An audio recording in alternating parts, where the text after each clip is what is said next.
Recoucou à tous. Alors, comme vous pouvez le remarquer, j'ai fait une case en quelques secondes.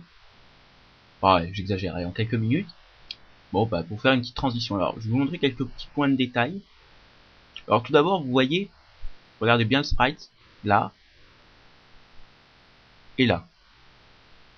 Vous voyez, la position du sprite a changé. De même pour le sprite de la fille, même si ça se voit moins. Regardez, là, les bras, ils sont un peu plus bas. C'est vraiment un petit point de détail. Alors, là où je voulais en venir, c'est que vous devez faire en sorte que vos sprites change légèrement de position à chaque fois. C'est pas obligé qu'il bouge dans tous les sens, mais en général ça apporte un peu de variété, même si c'est pas énorme. D'ailleurs, plutôt que sinon on a vraiment l'impression que vous avez copié-collé vos cases et que vous avez juste changé les textes, donc c'est pas super. L'autre point de détail, vous avez vu là, la bulle elle est séparée en deux, en fait en deux bulles, la parole du personnage.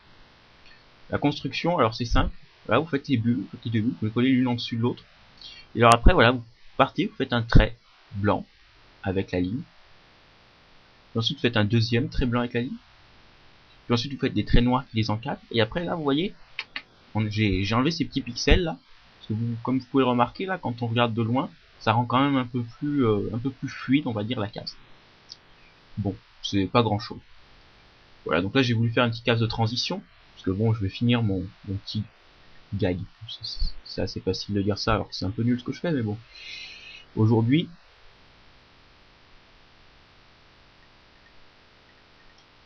voilà, alors hop, on sélectionne un sprite du personnage. Ouais, voilà.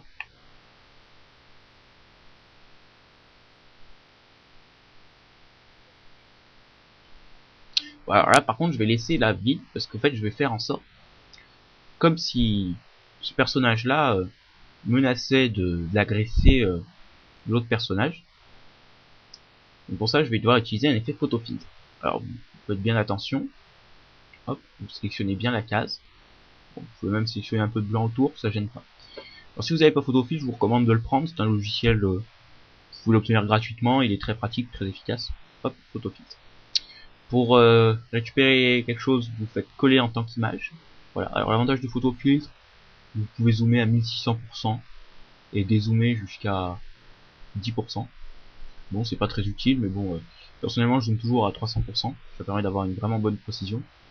Alors je vais vous montrer deux petits trucs. C'est la première, c'est comment on fait les onomatopées, et le deuxième c'est faire un effet de déplacement assez rapide. Un effet de déplacement décomposé, on va dire. Alors pour le texte, voilà, vous cliquez sur le petit T là, vous avez cette fenêtre là qui s'ouvre. Alors là, vous avez vraiment tout. Alors là, vous pouvez choisir votre comics, votre police, pardon. Bon, moi j'utilise le Highlight Comic 100. Bon, c'est une couleur, enfin une police assez pratique. Vous pouvez voir ici ce que ça va donner. Alors c'est pas une police de texte, c'est plutôt une police. Vous voyez là, ça fait pas très bien. Alors que avec une onomatopée, bah tout de suite ça rend un peu mieux. Alors pour les onomatopées, tapez pas BAM en minuscule, tapez en majuscule. Voilà, ça rend quand même un peu mieux. Bon, là vous pouvez changer la couleur. Moi je garde rouge pour faire les onomatopées. Vous pouvez lisser ou délisser. Alors lisser ou délisser, je vais vous montrer sur un exemple. Voilà, alors là c'est lissé. Alors vous voyez, on va zoomer encore un peu plus pour que vous puissiez bien voir. La différence c'est que vous avez là des petits pixels, c'est pas tout à fait rouge. Alors si on délisse, et bah hop, c'est vraiment tout rouge. Alors moi personnellement les onomatopées je les lisse tout le temps, parce que je trouve que ça rend un peu mieux. Bon alors, vous pouvez voir que ça c'est pas moche, mais c'est pas folichon non plus. Alors vous pouvez augmenter ou grandir la taille, bon, augmenter ou diminuer la taille, mais ça change pas grand chose. Alors vous pouvez mettre des effets, vous pouvez mettre une ombre portée. Bon voilà, je vais vous montrer. Voilà, donc là vous avez une ombre portée. Vous pouvez changer sa couleur, sa position, etc. Bon moi j'en mets rarement. Et ensuite la plus importante, enfin le truc intéressant c'est que vous pouvez mettre un contour.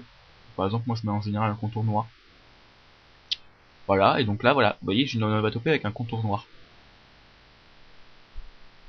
Bon alors là je vais peut-être pas mettre BAM, je vais mettre comme s'il sortait un truc, donc bon on va mettre clac. Voilà. Bon alors ça c'est bien, mais bon quand on le met comme ça c'est pas très saisissant. Donc là c'est là que c'est intéressant, l'option angle. Vous enlevez le 0 et vous mettez par exemple 41. Et voilà, vous voyez, votre texte est incliné selon un certain angle. Voilà. Pour le mettre dans l'autre sens, vous mettez moins 41. Donc là, vous avez là tout de suite, c'est quand même un peu plus saisissant, quand même, on peut dire. Voilà, donc là, on a vraiment l'impression que le personnage il est en train de sortir un truc. Bon.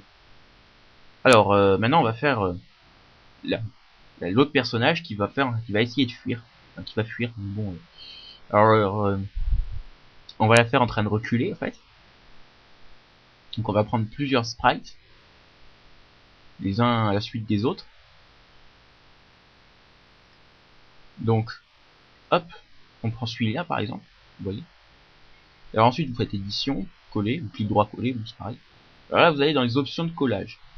Alors vous avez quand même les transformations, donc vous avez pareil symétrie verticale, horizontale, de rotation, et des distorsions. Alors distorsion c'est pas très pratique, c'est pas très utile, mais vous allez dans les options de collage. Si vous êtes trompé de truc à coller, vous faites défaire coller. Donc, alors dans les options de collage, déjà vous enlevez le lissage automatique, parce que regardez, si vous mettez le lissage automatique, bon ça va faire un truc assez moche. Enfin, voilà, j'ai pas ça, je veux dire, ça vous demande pas. Bon, vous l'enlevez. Vous mettez la transparence, toujours. Et alors là, vous voyez, ce qu'il y a de bien, c'est que vous pouvez paramétrer l'opacité. Donc là, vous descendez de 5 en 5 à peu près. Sinon, vous pouvez la régler plus précisément. Mais... Alors, là, comme on va faire un dégradé d'opacité, je vais la mettre à 60% la première. Voilà. Et là, vous placez correctement votre sprite. Comme vous pouvez le remarquer, ben, il est bien transparent là, le sprite, hein, vous voyez. Hop. Je vais quand même vérifier que ce soit au même endroit que l'autre. Ouais, je l'ai bien placé, tout va bien. Voilà, alors là, bon là on a la première partie de l'effet. Pour le continuer,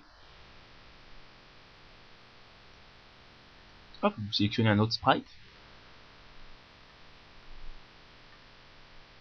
Vous gardez la transparence, et là vous mettez une opacité légèrement supérieure. Donc avant j'avais utilisé 60%, là par exemple vous mettez 70%. Ça donne un peu l'impression que le personnage a légèrement évolué dans le temps.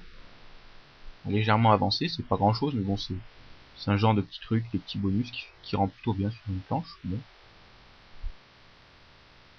Vous voyez, hop. Et après on va récupérer un dernier sprite, mettons lui.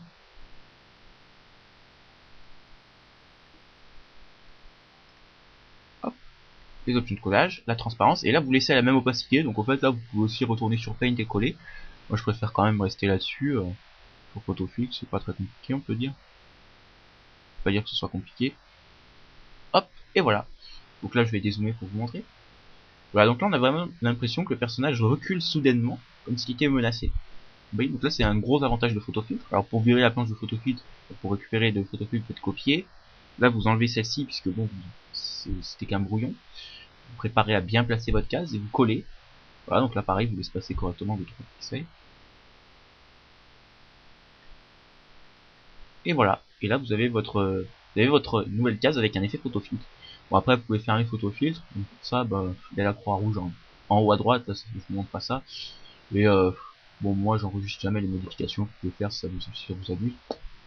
Voilà, donc là vous avez plus qu'à rajouter un dernier texte, par exemple.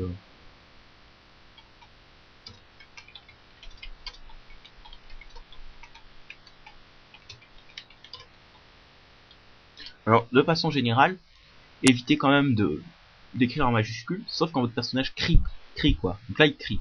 Alors là ensuite on va venir à une subtilité, c'est le centrage du texte. Là comme vous pouvez le remarquer, le texte il est assez mal centré. Enfin, vous voyez, si vous faites une bulle comme ça va pas être beau.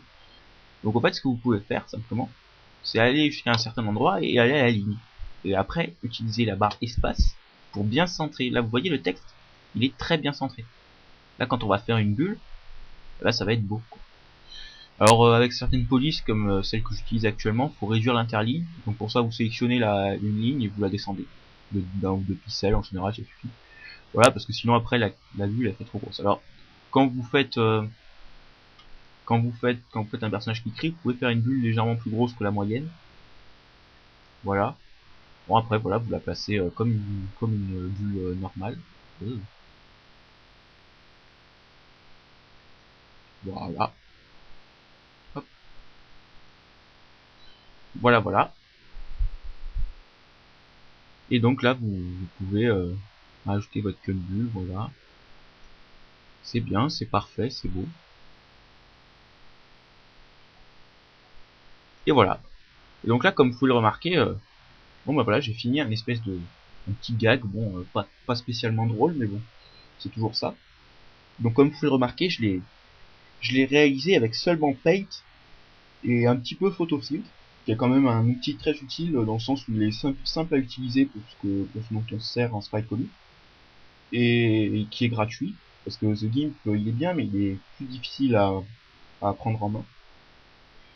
Alors donc bon, voilà, donc comme vous pouvez vous en rendre compte, bah, j'ai fait un truc graphiquement potable, mais simplement en me servant de Paint et The Gimp.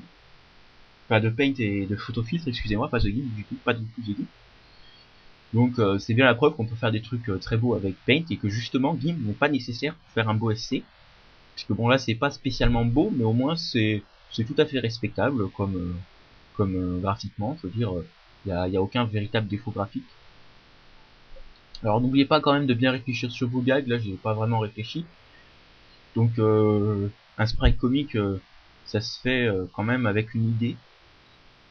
Ne vous lancez pas sans idée à faire des trucs graphiquement beaux mais sans aucun intérêt. Faut que vos histoires soient intéressantes. Vous pouvez aussi faire des séries de petits gags comme ça, bon, ça peut toujours être sympathique. Bah voilà, c'est un peu les seuls conseils que j'avais à vous donner. La dernière partie de ma dernière vidéo ne sera pas nécessaire. Je vais vous expliquer comment on fait la transparence sur un autre logiciel qui s'appelle IrfanView. Et vous donner un...